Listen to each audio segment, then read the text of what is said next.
Just this one's what?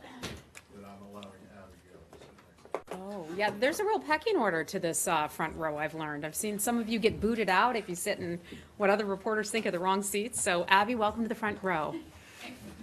If I had my choice, I'd say you're welcome there anytime. Many of you, just go on up and grab a seat. Good afternoon, everyone. I have a couple of announcements I'd like to make at the top before taking your questions. But first, I'd like to address a serious situation that happened last night, overnight, and I spoke with some of you over the phone last night about this very thing. And that is what happened at our U.S. Embassy in Montenegro. The U.S. Embassy in Montenegro is working closely with the law enforcement officers there regarding the attack on our embassy compound shortly after midnight on Thursday, February the 22nd. We can confirm that the assailant was killed at the scene, apparently by his own explosive. I'll refer you to the Montenegrin law enforcement officers for questions regarding the investigation itself because they are handling that. Our embassy has no indication that the attack is part of an ongoing threat, although the investigation continues into the motives of the assailant. Out of an abundance of caution, consular operations have been closed for the day today, although the U.S. Embassy remains open for emergency services for U.S. citizens. For Friday, February 23rd, the consular section will continue to be open for emergency services only. Visa appointments canceled today will be rescheduled in the near future. The United States wants to express its gratitude for the close cooperation with our ally and longstanding partner, the government of Montenegro. We want to thank local law enforcement officials for their quick response on the scene and their professionalism for the ongoing investigation. The U.S. Embassy has no changes to its standing travel advisory, instructing U.S. citizens to exercise normal precautions when visiting Montenegro. For more information, you can go to travel.state.gov. Was there anyone actually in the embassy when this happened? Well, we typically have people in post at our post 24/7. Other than security? Other than security, that I'm not aware of. Second issue, I'd like to address something that took place in Ukraine. And as many of you know, our Deputy Secretary was just in Ukraine yesterday. I'd like you to turn your attention to that matter where Russia continues to perpetuate a conflict that has now claimed more than 10,000 lives. Yesterday, we received new reports that a 23-year-old Ukrainian medic was killed while he was trying to aid civilians near the line of contact. The incident is a reminder that the conflict in eastern Ukraine continues to rage on. Civilians and first responders face real dangers every day. It's also worth repeating that Russia manufactured this conflict in 2014 and continues to control its proxy forces in Donbass. Russia has demonstrated repeatedly that it can stop the violence whenever it chooses. The United States once again calls on Russia to order its proxy forces to implement a complete ceasefire, to withdraw its forces and heavy weapons from eastern Ukraine, and to agree to a robust UN peacekeeping mission. I mentioned our Deputy Secretary was just there, and I'd like to read a quote from an address that he gave yesterday in Kiev. Quote, "Given the high stakes, it's important to be clear about U.S. policy toward the conflict. Crimea is Ukraine. The Donbass is Ukraine. We will never accept trading one region of Ukraine for another. We will never make a deal about Ukraine without Ukraine." I just mentioned the Deputy Secretary's travel, so I'd like to give you a bit of a readout on some of the places that he's visited so far. He arrived in Kiev on Tuesday evening and on Wednesday morning toured the Heavenly 100 Memorial and the War Dead Wall of Honor, which memorialized those who lost their lives during the 2014 Euromaidan protests and thousands of soldiers who died as a result of Russia's aggression in eastern Ukraine. While in Kiev, he held meetings with the foreign minister, the prime minister, and also President Poroshenko, with whom he discussed the importance of Ukraine continuing to implement reforms, in particular, establishing an independent anti-corruption court, as well as the United States' support for Ukraine's sovereignty and territorial integrity. He also gave a public speech at the Ministry of Foreign Affairs Diplomatic Academy to underline the United States' commitment to stand behind Ukraine in its fight against Russian aggression in eastern Ukraine and Crimea. And he also pressed Ukraine's leaders to redouble their efforts on critical reforms and renew their commitment to weed out corruption. Earlier today in Latvia, the Deputy Secretary held meetings with the President, the Foreign Minister. He congratulated Latvia on celebrating 100 years of independence in 2018 and announced President Trump's invitation to host a U.S.-Baltic Centennial Summit on April 3rd this year.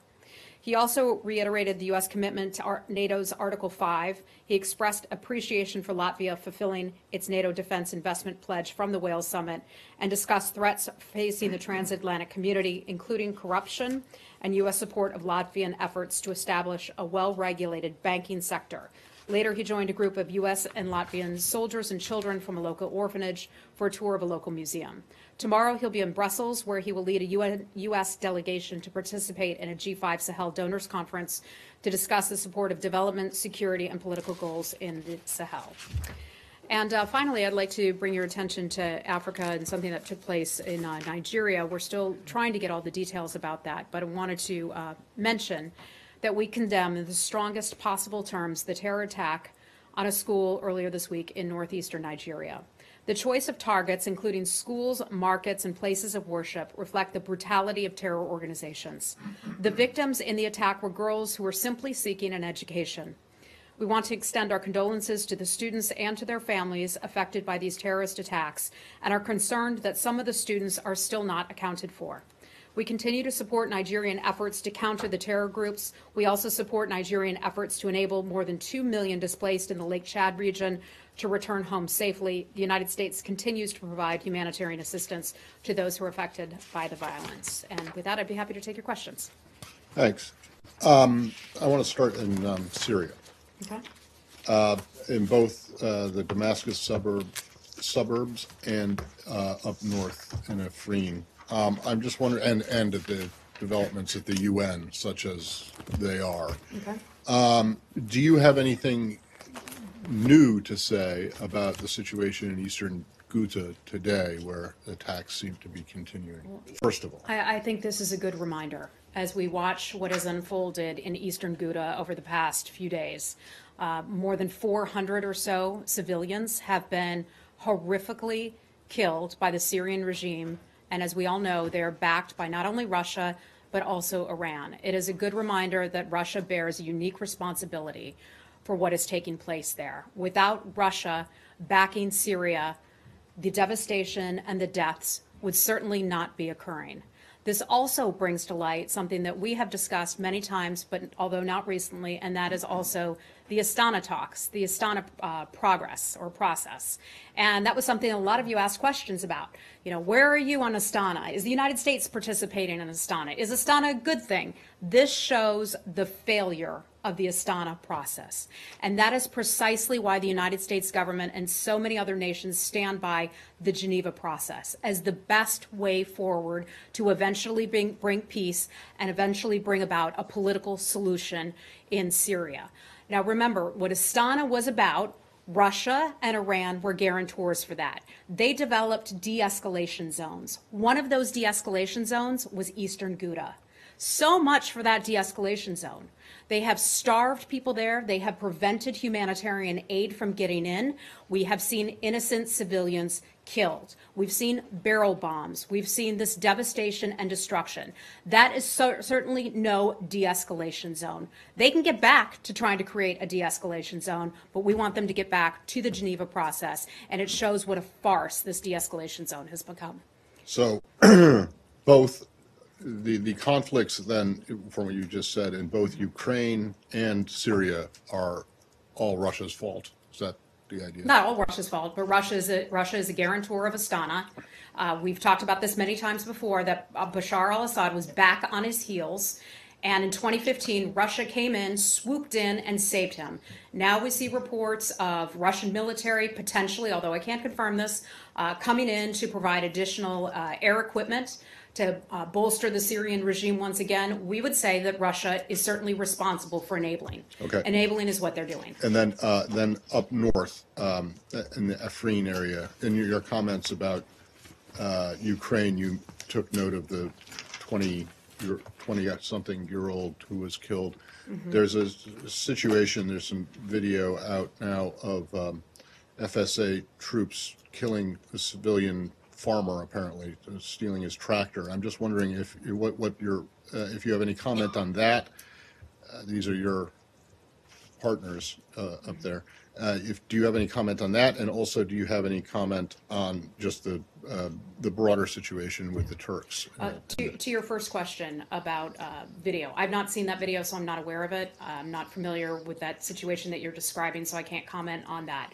Overall, as you all well know, we are not operating in Afrin. We don't have U.S. forces on the ground there, so we don't have a whole lot of visibility in terms of what is going on in Afrin. We continue to have conversations with the Turkish government. The Secretary had constructive meetings with his counterpart, as well as with the President of Turkey last week, in which we talked about how we both agree that we need to get back to the focus on ISIS. What is going on in Afrin is taking away from the fight against ISIS. It is a distraction, as Secretary Mattis had called it. It is certainly not helpful to have people take their eye off the ball of ISIS. We've talked about that numerous times before. Some of the forces that we are working with in the East, and as a reminder, we are there to fight ISIS. That's exactly why we're in Syria. Some of the forces that we're working with in the East, we are seeing starting to go to Afrin. They have familial relations, familial ties there. Perhaps that's part of the reason why. That, again, becomes a distraction because we can no longer fight ISIS the way that we would fully like to be able to do that when we do have that type of distraction. So in terms of who is operating there, Matt, I can't get into any of those details, but what I can say is that the more participants that get involved in that region, the far more complicated this entire situation becomes. The further we get from being able to solve this crisis and to solve the situation there. Okay, last one. When the Secretary was in Ankara, as you know, he announced that, or both he and the Foreign Minister announced the creation of this working group. Yes. That's supposed to meet by the mid-March or before mid-March, which is rapidly approaching. As you know, February is a short month. And I'm just wondering, it's been almost a week since that announcement was made. Are you aware of has that progressed at all towards scheduling an actual meeting of this working group? Well, we have people we have our colleagues who are in touch with the Turkish government every day, not just on the ground in Turkey, but also here at the State Department. So they're working to set up some times and dates and locations for those meetings. I don't have anything to announce formally at this point, but I can tell you that we are in touch with them to have conversations about when exactly those meetings will be held and what the topics of the meeting will be. It'll be a mechanism, and all the specifics of what the Secretary and what his counterpart agreed to will be further defined. Thanks. Could you comment? Do you have any comment on the apparent coordination in Afrin between your allies and the Syrian government forces? No. You don't have any comment on that? And here, and let me go back to this once again, because we are not operating there, so we are limited. We are limited in terms of what we can say about the situation in Afrin. Certainly, all of this going on, the conflict that is going on, is taking the fight away, taking the emphasis off the entire reason that the United States is there, and that is for the defeat of ISIS. Okay, my question is: do you frown upon the apparent cooperation between your allies, the Kurdish forces, and the Syrian region? I think you're trying to pin me into a corner, and I'm not going to step into that corner. And one last question regarding the 30-day ceasefire. I think that is being discussed at the UN. I'm glad you brought that up. Yeah. I forgot to mention that too.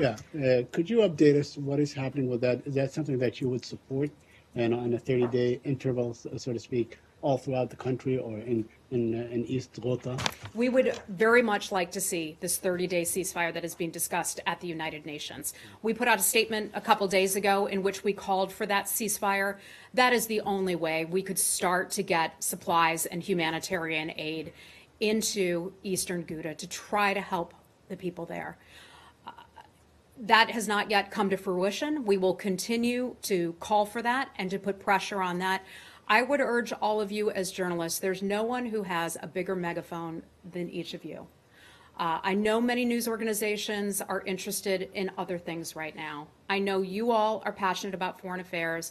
You're all passionate about world events and humanitarian situations across the world.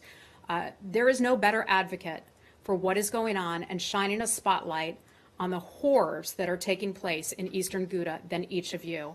If I can implore you, and I know you do this anyway as part of your jobs, talking to your editors, talking to your producers, saying this is important, this is something we've got to cover, now is the time to cover it.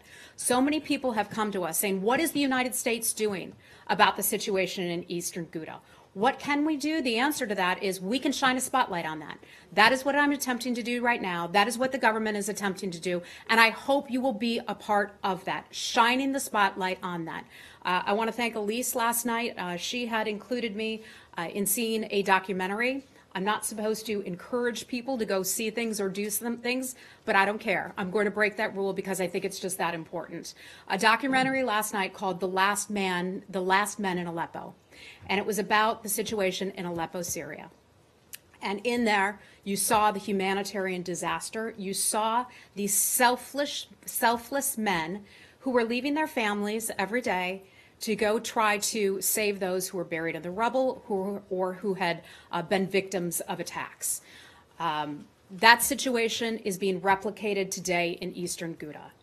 We don't have to see this happen this way. Shine a spotlight on it. Let the world know exactly what is happening. We will back you in this. I will assist you in any way I can in helping you to shine a spotlight on this important issue.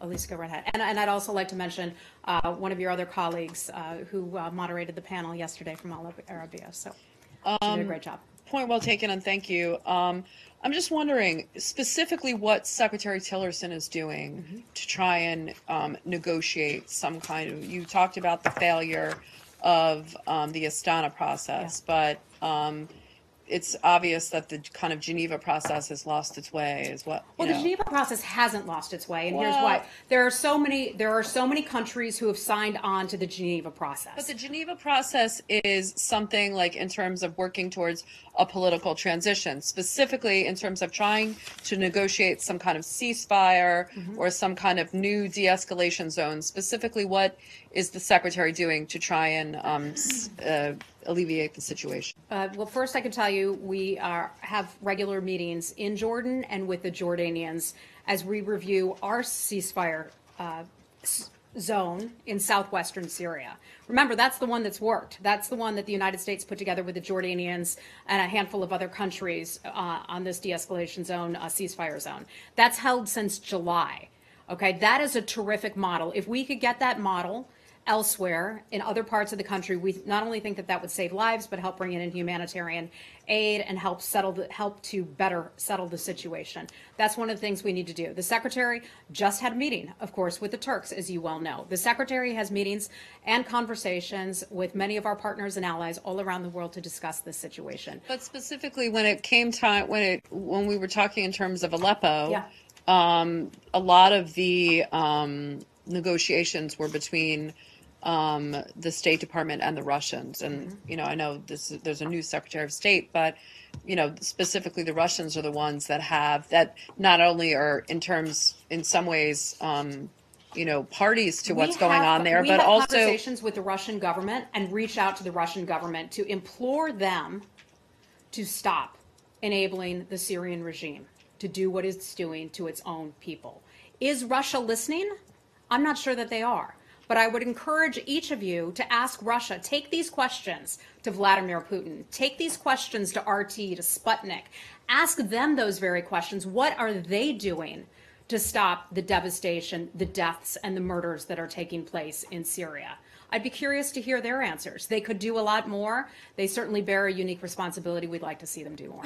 Well, are you considering any more action at the UN Security Council? I mean, what is the, diplomatic path forward in terms of trying to negotiate an end to this? Because whether the Russians are, a party to it or they're just supporting the Syrians, clearly they're the power brokers in terms of the influence. Well, right? They have their weapons. They have their personnel down there that are participating in this. I have a list of 11 UN actions that Russia has blocked, specifically on Syria. Right here, I'd be happy to share a copy with all of you. Russia needs to cut this out. The Secretary has made that clear. The Secretary put out a statement. The White House put a statement out just last night on this. This is something we are following carefully. Russia needs to step up. Russia needs to cut it out. I hear you, but beyond kind of statements and, asking them, is the Secretary going to go meet with Foreign Minister Lavrov and try and negotiate something? I mean, we saw with Secretary Kerry, a lot of those efforts, did not bear fruit, but there was a hearty effort in terms of trying to I don't think negotiate. that anyone could argue that we have not made very strong efforts, stronger efforts, many would argue, than the previous administration on the issue of dealing with Syria.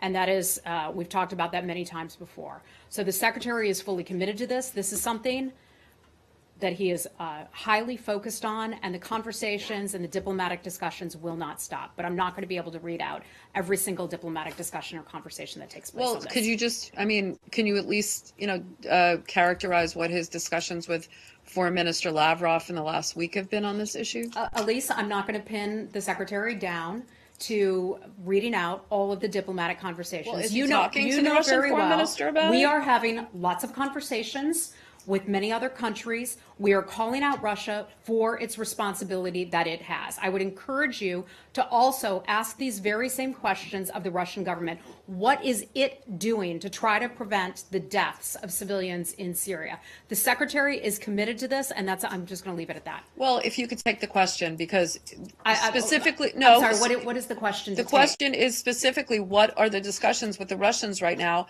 about trying to negotiate an end to this? Because I'm not saying that there are. I'm not sure that they are, based on their actions, I don't think that they appear to be interested in ending this. However, I will go back and point to the president and Vladimir Putin's joint statement that they put out in Vietnam late last year, and that is where they agreed to the Geneva process. Let me go back and quote some of this for you as soon as I can find it. The presidents agreed that there is no military solution to the conflict in Syria. They confirmed that the ultimate political solution to the conflict must be forged through the Geneva process pursuant to UNSCR 2254. They also took note of President Assad's recent commitment to the Geneva process and constitutional reform and elections as called for under UNSCR 2254. Okay, those are commitments that the Russians made. They've not lived up to those commitments. Okay, the question, if you could take it, is beyond, having conversations with partners and allies, specifically what is being done today. Elise, I'm not going to have an answer for you on that because the secretary continues to have conversations. Some of those are private diplomatic conversations with the Russian government and with other governments as well. That is my answer. Okay. Anything else on this issue?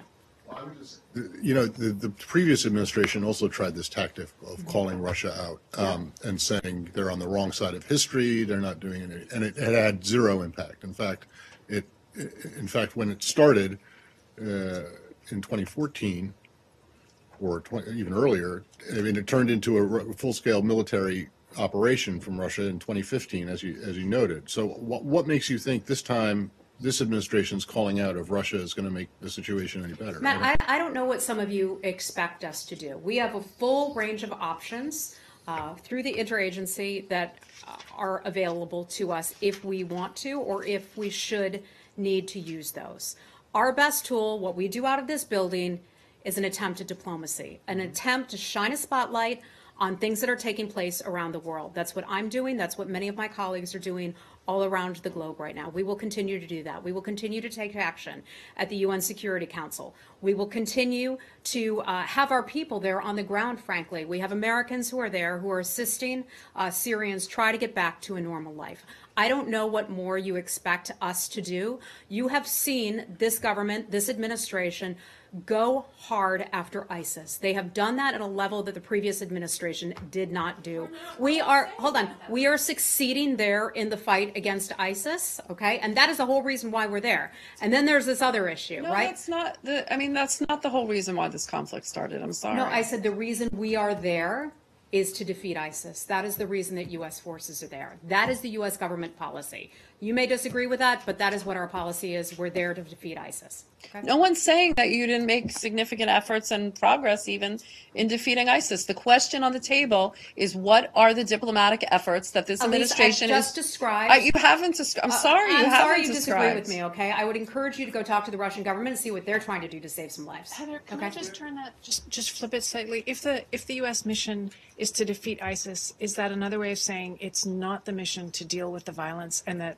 this is Russia's responsibility? No, which you've Russia stressed? has a unique responsibility. But Russia does the has US a unique have- responsibility when Russia has air assets Right. in the air. Does the US when see it as Russia part of is its mission? bolstering the government of Bashar al-Assad, they have a responsibility. We are not providing weapons and material to the government of Bashar al-Assad. We are not aiding in the killing of innocent civilians as Bashar al-Assad is doing. Does the Our US forces are think it there has a in the east, and responsibility our to help forces ease are the fighting violence? ISIS.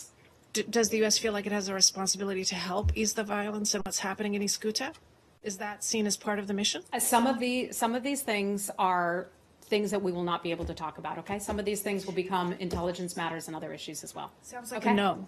Pardon me? That No, sounds like a You no. cannot take that as a no. You cannot take that as a no. Thank you. Okay? Go ahead. Last week I asked you, I'm sorry, I Go asked you right whether or ahead. not you Go- had a Connor, responsibility hold on. to protect Connor, civilians excuse in me. Syria, though. Excuse me, go ahead. I'm sorry, Paul from AFP. You said that we have a whole range of options, and then you said, I don't know what else you expect us to do. So those don't square up, and there's like 400 people who have been bombed, who've been killed over the past few days. We do have And a range of options. What are those When I range of say- options, hold on, or what can hold you on. do? When I say I don't know what you expect us to do, I don't know what you expect me to do here from this podium.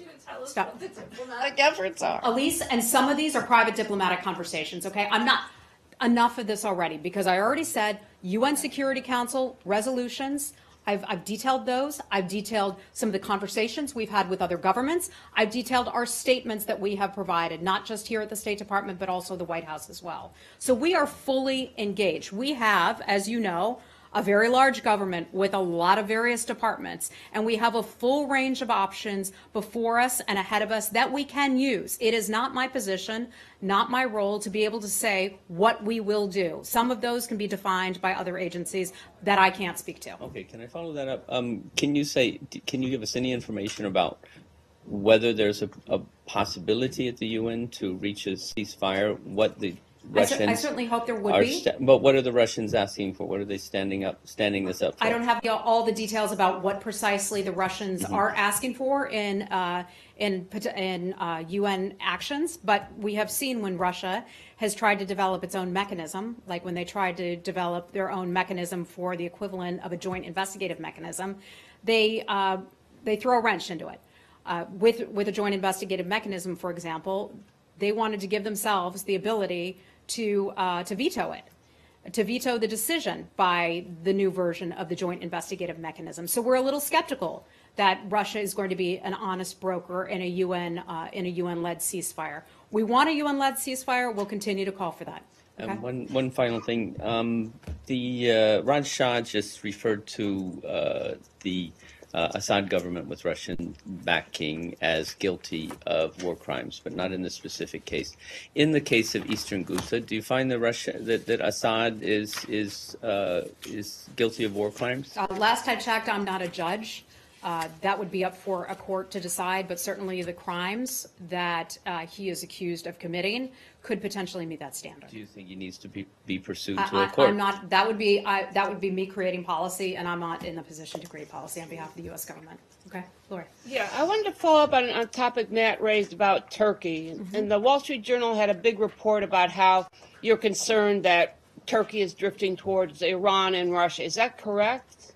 Are you concerned about Turkey's drift towards Russia and Iran? Well, Turkey is a NATO partner of ours. They are a NATO ally of ours. We certainly have disagreements with the Turkish government. You know those disagreements just as well as I do. But we think that we have a relatively strong alliance with them and that we are NATO allies and partners. It is going to be natural that they will want to have relationships with other governments, and we're not going to step in between that, but I think we're confident in our relationship with Turkey. Okay, let me ask you about Iraq. It's getting, you've described the terrible things that Russia is doing in Syria. And whether Russia's activity in Iraq would be benign. Iraq recently received Russian tanks, T-90 tanks, and it's reportedly considering the purchase of the S-400 air defense system. What is your comment on that, and would those transactions make Iraq susceptible to CAATSA sanctions? Well, first of all, we are communicating with governments all around the world, such as Iraq and others, about the CAATSA law and making those governments aware of how they could run afoul of the CAATSA law and the potential repercussions as a result. So we've made it clear to many of the countries that we work with information about our new law.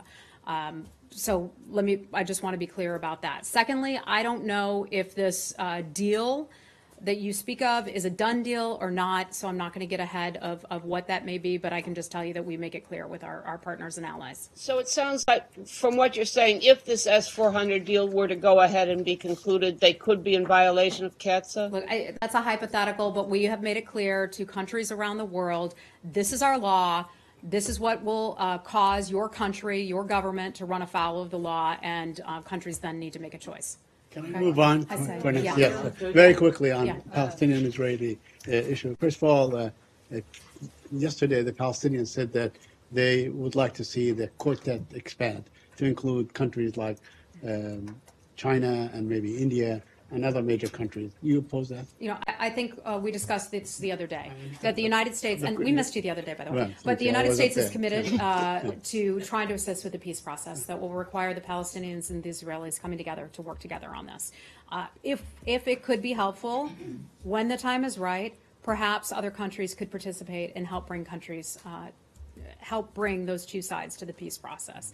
In terms of any kind of formal mechanism, I'm just not going to be able to address that today. And one other Because you like the quartet at 4 and don't want to make it an octet. Then we'd have to Okay. rename the Or a whole thing. Then we'd have to septet. rename the whole thing. A nonet. I'm not going to box in some of our people who are negotiating on these very things. I have one more question. Please, let me just finish here.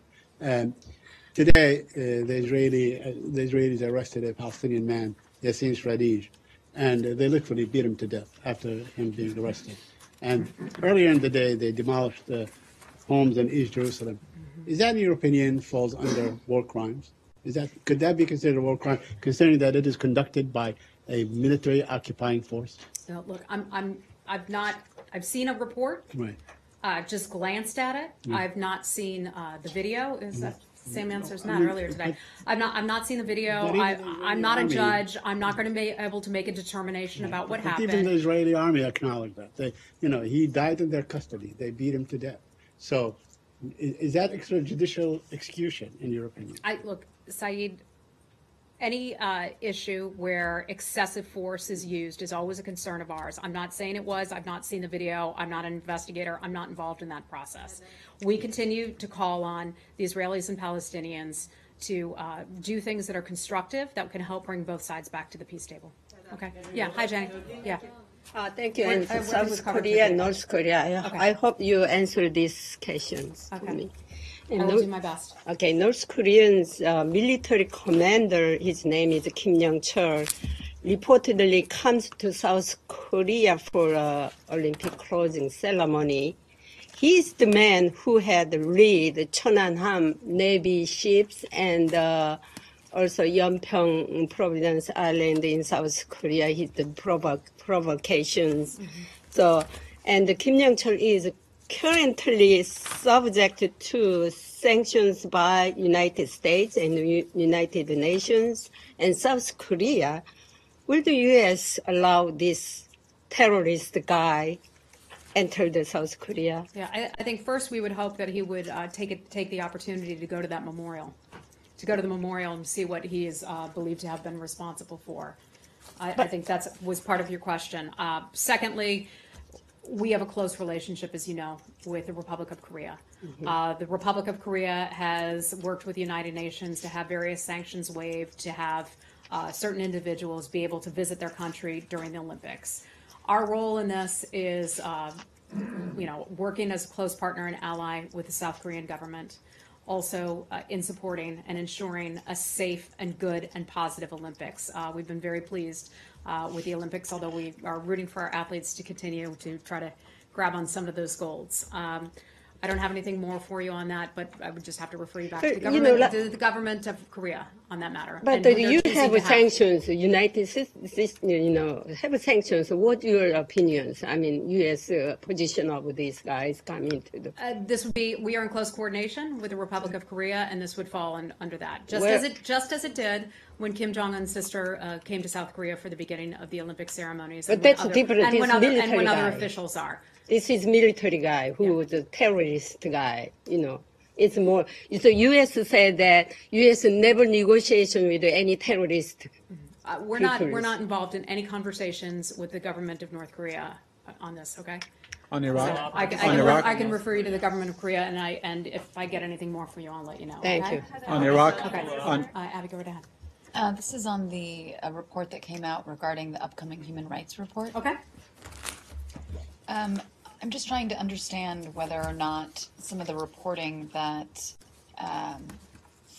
people within the Bureau were asked to cut back on references discussing women's reproductive rights and removing sections specifically describing a country's societal views on family planning and access to contraceptions and abortion.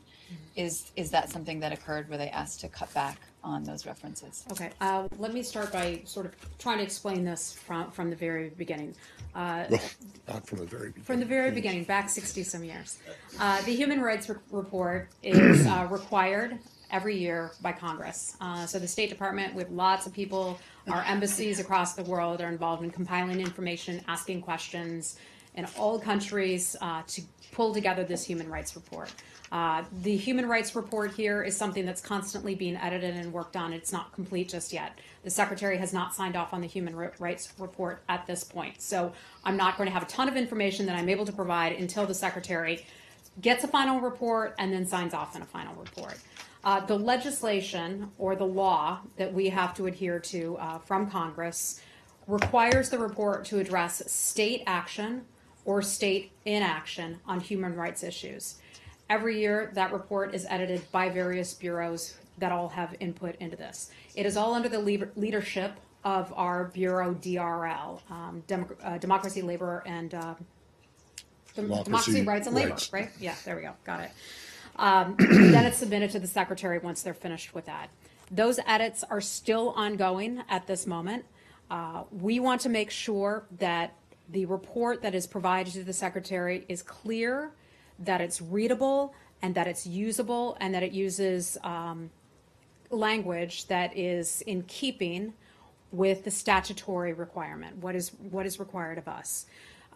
I should point out that this, over the years, including in the past administration, the report has been reformed and revised. Things have been pulled out of the report, things have been edited out of the report. A couple of examples of those in the past have included labor and prisons, and some of those things have been pared back in the report. This year, we are changing some of the terms that are being used in the report, but not our commitment to women's rights, women's health, or to human rights whatsoever. Make no mistake, human rights is a top priority here. This is something that the Secretary finds to be incredibly important, and it's a value that my State Department colleagues value here as well. So nothing is being substantively stripped out of this report. There are some instances in which this report has become duplicative of other reports, such as the Trafficking in Persons report or the Religious Freedom report. In some instances, some information has been trimmed, and then you can get it in those other reports. So we want to make this as readable and as simple and adhere to the actual statutory requirements of what is required of us. Can you explain a little more about the change in language, moving from the idea of using reproductive rights to coercion and population control?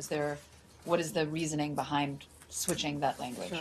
This gets a little legalese, so I'll do my best to try to answer it. So the requirement of the U.S. law, it's Section 502BB of the Foreign Assistance Act of 1961. The requirement is that we report on coercive family planning practices, such as coerced abortion and involuntary sterilization. Beginning in 2009, the wording of that, the nomenclature, was actually changed, and reporting on that issue was placed under a subheading that was entitled Reproductive Rights.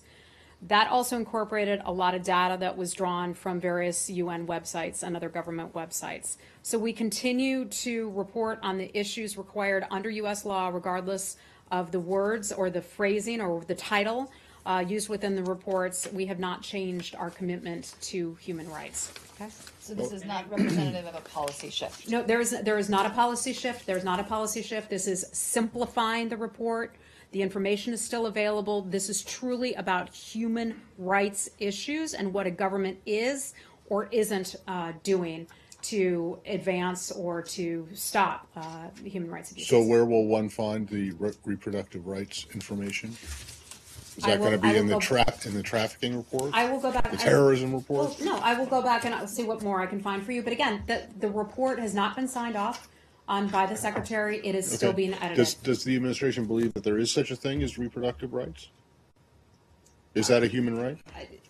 I think you Is can. it? I think you can define reproductive rights in a lot of different ways. It is something that the United States certainly hotly debates. We've had Supreme Court cases. We still have ongoing court litigation. We have litigation between the private sector and the government and individuals on this very matter. If the United States is certainly having these kinds of conversations here at home, they will be having those conversations abroad as well.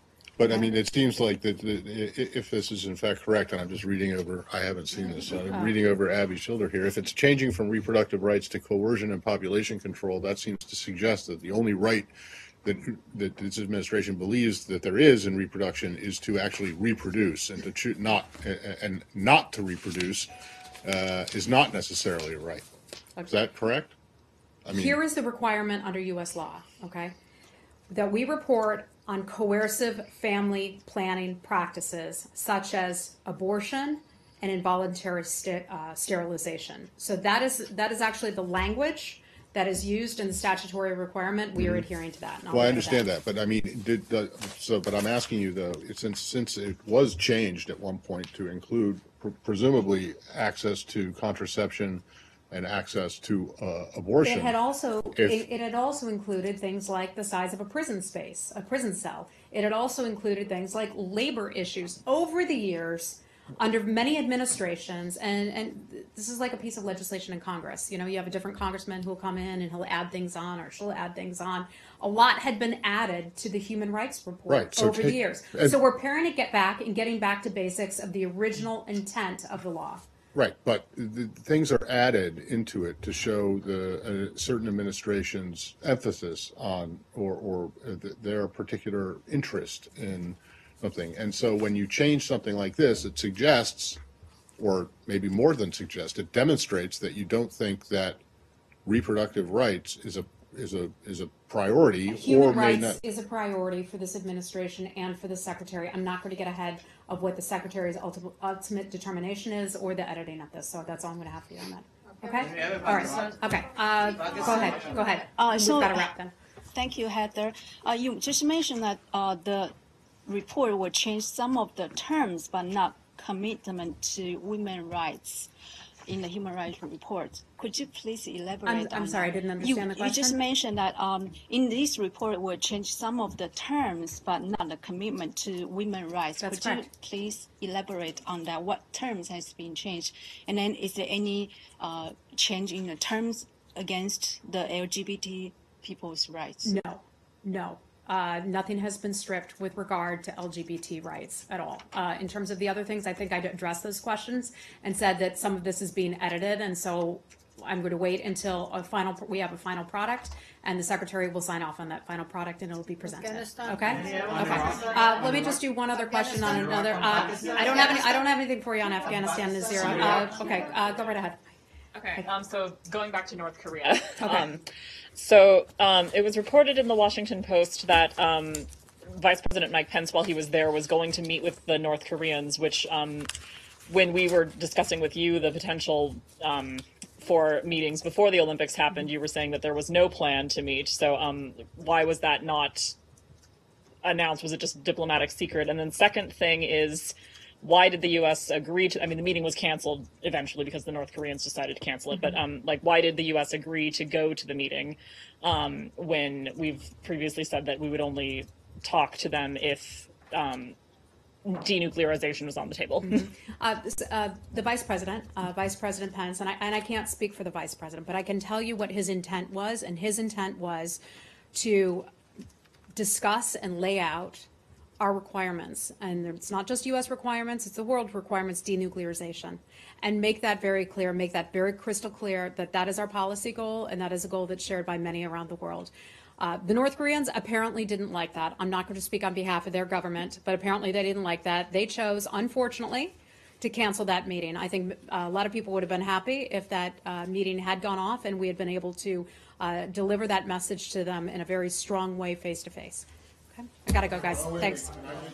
Comment, because you did on Tuesday, I asked you about Bahrain and the deal with Rajab, and he was about to be sentenced, and on Wednesday he was in fact sentenced to 5 years. So I'm wondering if you have anything to say about the sentencing. Certainly. A couple things, and I don't know if many of you have been following this, but it's certainly an important matter. Nabil Rajab, Matt has asked about him before. Let me just reiterate who he is. He's a longtime Bahraini human rights activist. He frequently uses his international following. He has a broad international following. His social media platforms, he tweets. He uses those platforms to talk about nonviolent methods of bringing attention to human rights causes around the Gulf. Bahrain's High Criminal Court sentenced him to 5 years in prison on February the 21st for comments that he posted on his Twitter account. There was an unrelated case, and the Bahraini Court of Cassation upheld a verdict that sentenced him to 2 years in prison on January the 15th, simply for criticizing the government of Bahrain during foreign television interviews. U.S. representatives were able to attend both of those, the hearing and the sentencing, the hearing on January the 15th and the sentencing on February the 21st. I want to make it clear that we are disappointed by both of those decisions. The United States government wants to reaffirm our previous calls for his release. We've repeatedly expressed our concern about those cases. We continue to strongly urge the government of Bahrain to abide by its international obligations and commitments to respect human rights and fundamental freedoms, including the freedom of expression. We understand that he may not be able to appeal the decision of the February 29th sentencing. If he is able to do that, we call upon the government to conduct an appeal in a fair way that provides I a actually fair trial. think that he has opted not to appeal and has instructed his lawyers not to go take it further. But more broadly, so Bahrain is home to the Fifth Fleet. Then you have in Turkey, the secretary goes, he leaves. Within hours, they sentence 6 journalists to life in prison. Turkey is a NATO ally.